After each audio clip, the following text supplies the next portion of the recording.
Hey guys, welcome to this brand new channel, and today's video gonna review this Gamecube component cable. Why a Gamecube cable would deserve a review? The reason is simple, the authentic and original Gamecube cable is freaking expensive. As you can see in the eBay, it goes above $250 easily.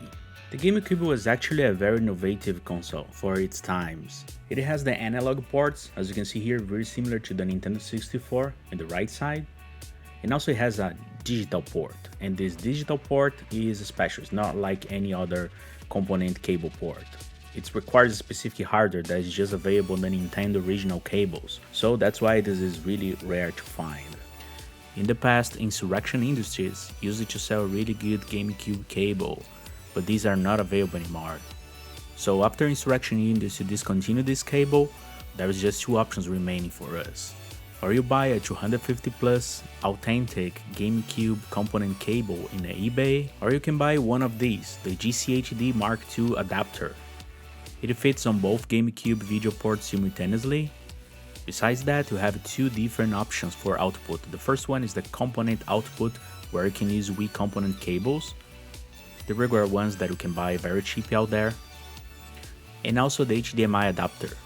It's also able to output video on both ports at the same time, which is great if you have a mixed setup with analog and digital displays. I believe now you're probably asking me, if the GCHD fits all my needs, why am I gonna buy a component cable? The reason is simple. This adapter is freaking expensive. It costs $150 plus taxes and shipping, and it doesn't even include the cables, just the adapter. It's not a device for everyone. It costs $150 and just works in a single console. It could be a bit expensive for some people. And I believe you probably asked yourself another question, why people would need this if there's a bunch of cheaper HDMI adapters out there? Well, some people prefer the analog setup, especially if you're playing Game Boy and Game Boy Advance games using the GBI adapter. These games looks gorgeous on a CRT screen. So now let's take a look at the Bitfunx Gamecube component cable. I bought these cables at AliExpress, I'll leave the link in the description. Paid around $39 plus $10 shipping from AliExpress, but be aware that prices at AliExpress can change on a daily basis. Probably, if you access this link now, the cable can be cheaper or more expensive, depending when you access it. It's like Amazon, sometimes prices go up and down, so keep an eye on it. Even though there is some price variations, paying under $80 for a cable like this, in the current days, it's a steal. That's because simply there is no other option. Or you buy the GCHD for $150, or you're gonna be scalped by eBay sellers. The cable quality looks okay. As you can see, the connectors are gold plate, so there's not wrong with this cable. So just to compare, I got here a HD Retrovision SNS cable, which is a high quality cable. As you can see, the HD Retrovision connector cables looks more high quality, but is also much more expensive. So I think overall quality is okay, you get what you pay for, so that's fair. So I think the biggest issue with this cable is that the connector is too big, and I feel like the cable weight forces it down. I think it would be great to having some of those 3D printed supports that existed for the Carby.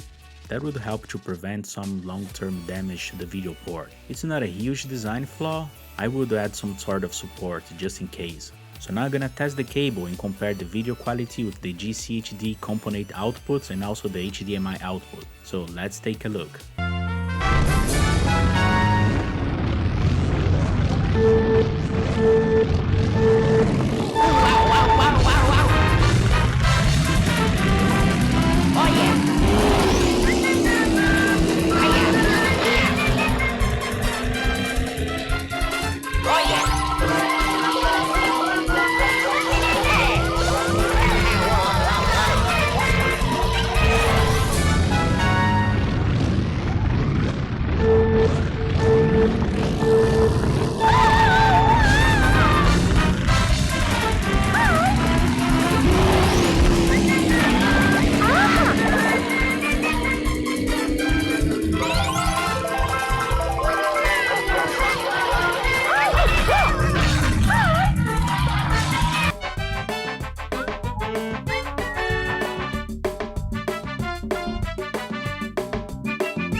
As you can see, both cables outputs a really good picture quality.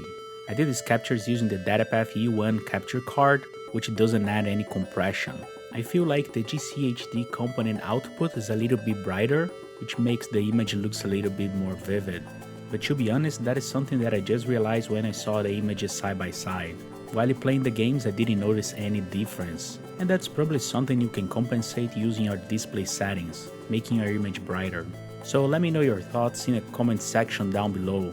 Are you thinking to buy component cables for your GameCube? And if you like the video, subscribe, you're gonna have a bunch of content really soon. Thanks for watching, see you next time.